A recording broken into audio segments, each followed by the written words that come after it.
Namaste.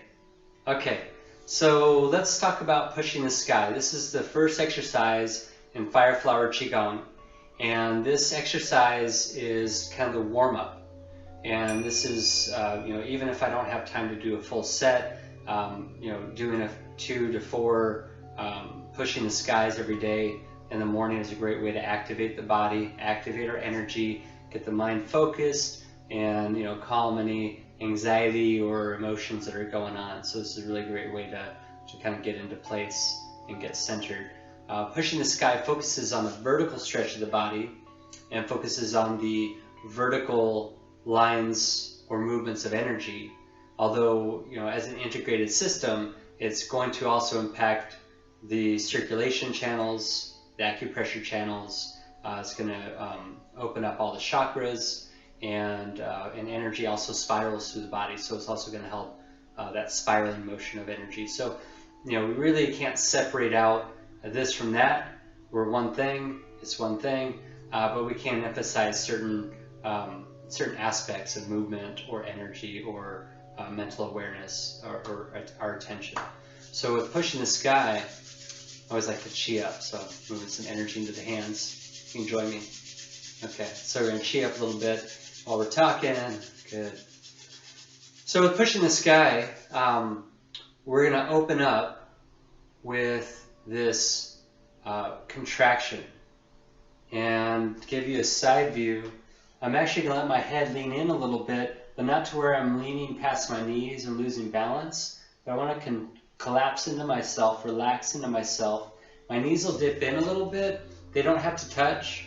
I just become comfortable bringing my knees all the way in. They don't have to, but I'm kind of crossing the circuits, the energy channels from one side to the other, collapsing into myself. And also I want to have this sense of self-love, of hugging myself. And then as my hands come down, my hands meet the knees. And then it's like my hands are parting my knees. And I'm going to put some outward pressure on my knee joint, but not so much that I bow my legs. Back up a little bit so you can see my feet. Feet are parallel, shoulder width apart, hip width. With this outward pressure, I'm going to feel it moving up into my body, into my torso, my spine. I'm going to follow it and let my arms rise. Palms are facing forward to about shoulder height. So I'm fully upright, but my legs aren't locked. My knee joints aren't pressing back. I have a very soft bend in the knees, allowing for circulation and chi flow. Then I'm going to squat. I'm going to go as deep as I can without having to bend forward. So my normal natural knee bend will bring my knees in line with my big toes, but I'm actually going to go past that up to the point where I would actually have to fold over to go deeper. At the same time, my arms are going to go from shoulder height to about a 45-degree angle. And notice that my arms aren't directly to my side. They're in front of my body about 10 or 15 degrees, like I'm brushing my palms against a giant ball, like giant chi field. So here I am contracted, and I open up, my knees press out, I lift, arms are just in front of the body slightly, hands rise to 45 degrees, palms are facing forward. And then I'm going to bend the knees as deep as I can, let my arms continue to rise. So right now I want to feel like my legs, my lower body is rooting into the earth while my trunk is stretched up. So I'm actually going to, we talked about the pelvic release. We're going to tip the tailbone down, top of the hip bone rotates back, lining my lumbar spine, lengthening my cervical vertebrae, and then my branches are reaching up at a diagonal, and my palms have rotated from facing forward to a 45 degree. Then I'm going to straighten up my legs and lift the arms above the head, and my head's going to rise with it. I'm looking just below where my wrists connect. Now I'm going to interlace my ring and middle fingers, leaving the pinky, index, and thumbs connected. So this is another mudra, another hand posture, and this also helps to focus energy.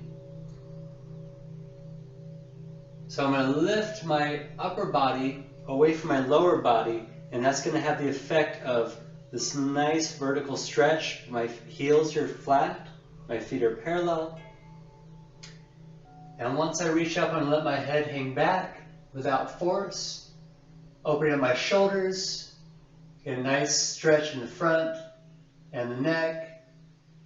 Chin slides forward, chin to chest, getting a stretch across my back and my back of my neck. And then sink back down, interlace all the fingers, and cup behind the head. My thumbs are in the soft tissue just at the top of the neck, right below the base of the skull. And notice I'm relaxed forward a little bit. My elbows are kind of forward, I'm nice and rounded. And then I'm going to align my spine. My knees are lightly bent, so my knees are above my big toe, but I'm not going too deep.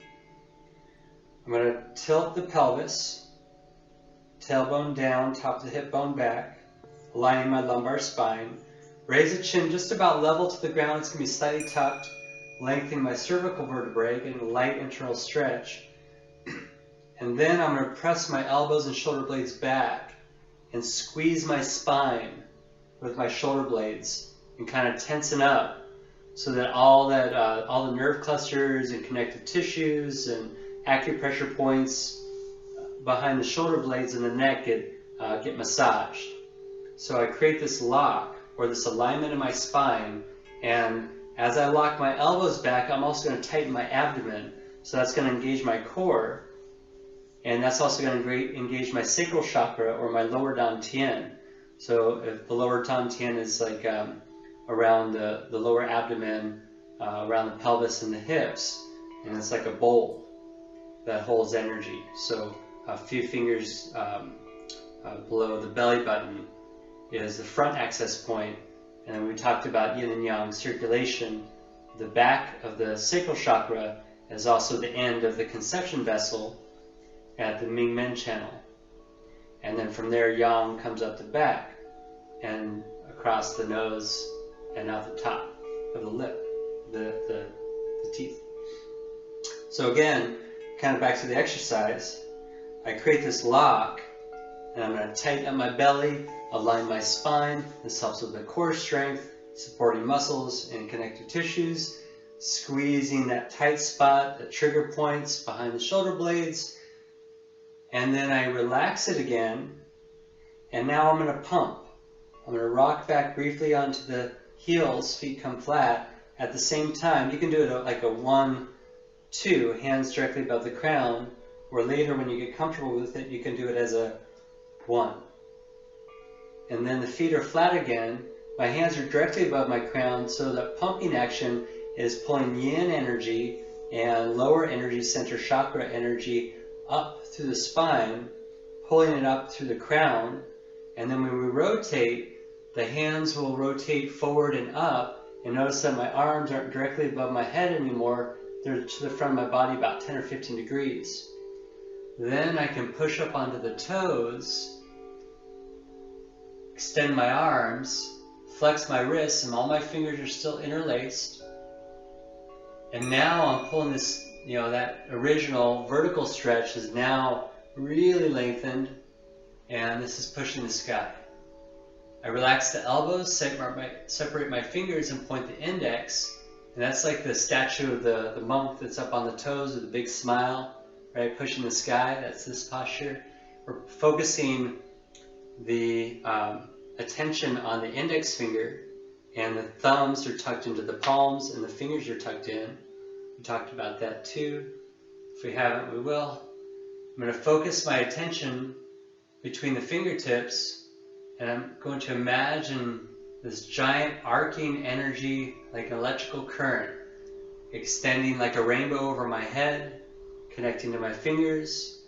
Halfway down, I switch to Lotus Position of the hands, index and thumbs connected, fingers pointed. And as I come down, I touch down the heels, bring all that energy into my sacral chakra, complete the circle. Meanwhile, the arms are combing and brushing and refining our guardian field, and then we relax. So now a front view for you.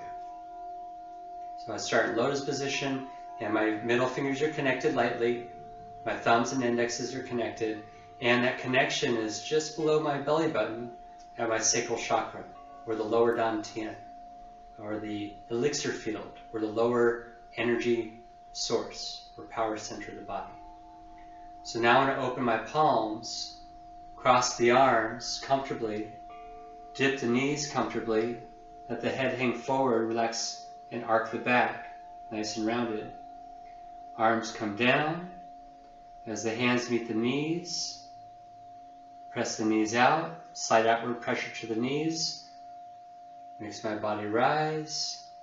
Palms are forward. So now I'm bringing energy from my lower body up through my field, sinking back down, dipping my knees as deep as I can. I want to feel a stretch on my lumbar spine. I want to feel nice and rooted in the lower body, but nice and expanded in the upper body. And then I'm going to come back up, feet stay flat, match the palms up above the head. Interlace the ring and middle fingers. Lift up on the arms, lay the head back. So I'm focusing on this vertical stretch, opening up the shoulders, but I'm also opening up the conception vessel that runs from the lower lip, lower teeth, down the center line of the body between the legs to the lower back. So that's a yin channel. I'm also opening up my throat chakra and my heart chakra and the thoracic cavity in the chest, helping to lengthen my body, give my organs a little bit of a stretch. Then I slide my head through my arms, chin to chest, keep reaching up. And now I'm stretching my back and my neck and opening up the governing vessel, the yang channel that goes from my lower back all the way up along my spine, across my back of my neck, my crown, my brow, and out the upper teeth. So this is helping to open up one of our main sources of yin and yang energy through the conception vessel and the governing vessel. Then once I feel like I'm good and stretched there, I'm going to interlace my fingers as I bend my knees, bend my elbows, sink back down, relax the pelvis, and I'm kind of arched forward a little bit. Then I'm going to create my lock. You can start from the bottom up, or you can start from the top down. So I do it both ways. So we could do it, raise the chin about level to the ground, elbows back, and then tilt the pelvis. Top of the hip bone rotates back, tailbone drops down, or the pelvis rotates forward. There's a light bend in the knees, and I'm squeezing into my belly, engaging my core. And then relax that, release, rock back, pump, feet are flat, rotate the palms. And now I want to bring all that potentiated energy in the root chakra and sacral chakra and solar plexus and the lower chakras. Now I'm going to pull that up, stretch my legs up onto the toes. And again, you can imagine like you have a ball between your knees and you're going to squeeze them in together. Tighten up the belly. That's going to help keep you up on your toes. And now we're focusing the energy in the upper chakras, the brow and the crown chakra. Relax the elbows, point the index fingers. Now we're going to crystallize that focus into one beam or one point. Now that's going to be focused in the brow chakra. And then we arc, big circle out to the side. Now I press out towards the pinky side of my feet without bowing my knees too much. And that's going to help control my descent onto the heels. Halfway down, switch from the pointed finger position, or calling the earth to witness mudra. I'm going to switch to Lotus Position, complete the circle, and once again pulling that energy and storing it in my sacral chakra.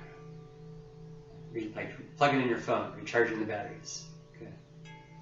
So that's some of the basic ideas in pushing the sky, and there's other things going on, but we'll come to that as we get going. But practice that for a while, and right now we'll go with level 1 stretching and just focus on the body movement, and then breathing into the postures as you're holding them is also very helpful. So